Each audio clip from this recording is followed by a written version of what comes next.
a very moving day to be here as we hear the news of the tragedy that took place in Paris, and I think back also to New York, the tragedies that befall modern democratic societies in our times.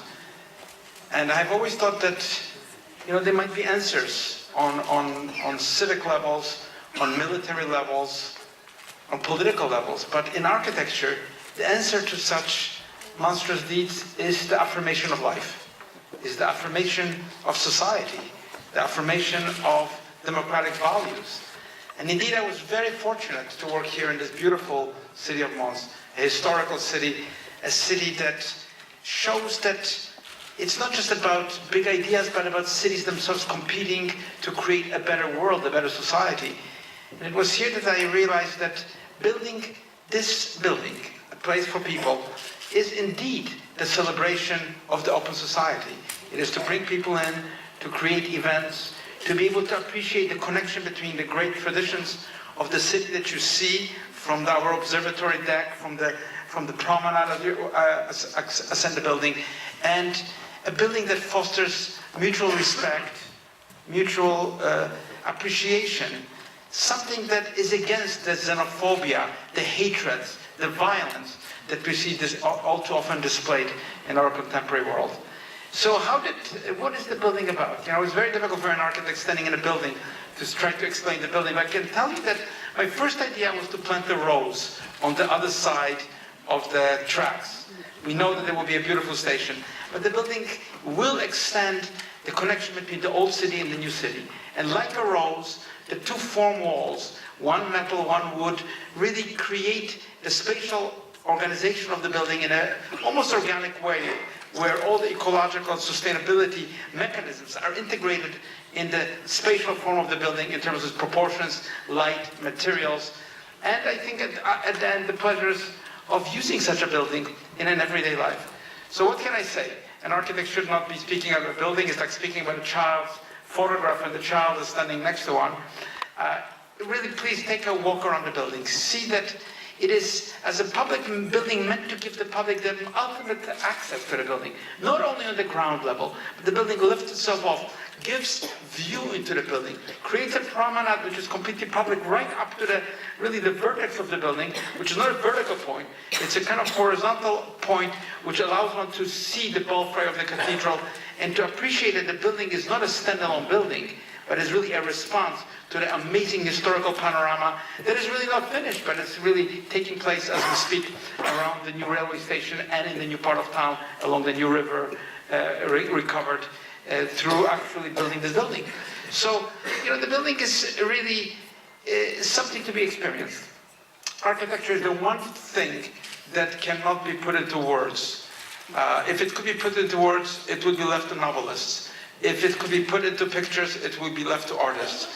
But the building, because it is ultimately, despite its concrete, and by the way, we've used here amazing new techniques of concrete constructions that have seldom been used on this scale to create the curved walls. A building is, despite its weight, a spiritual entity, because it registers in the spirit of the city. And that's why we love buildings. We love the buildings in Mons, we love traditional buildings, because they translate to us the effort, the life, the joys, and often the dramas of their time. I think this building too stands here in our time as a testament to a fantastic place where people are ambitious, a place where people want to create a better world, a place where society, culture, commerce come together by erasing those lines of division. And I think this building will really harbor a new sense that this is not just a building for Mons, it's really Europe. It's really easily accessible from almost any point. You can come from Spain, you can come from Germany, you can come from France.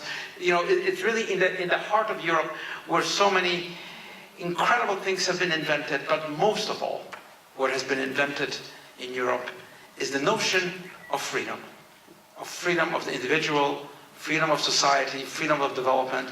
And those indeed are the freedoms that are often under threat in different ways.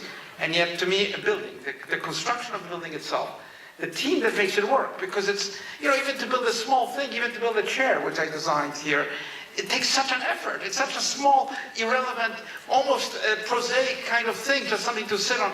How much effort it takes just to get something built. Never mind to build a staircase, a place to be, to heat it, to cool it, to give it views.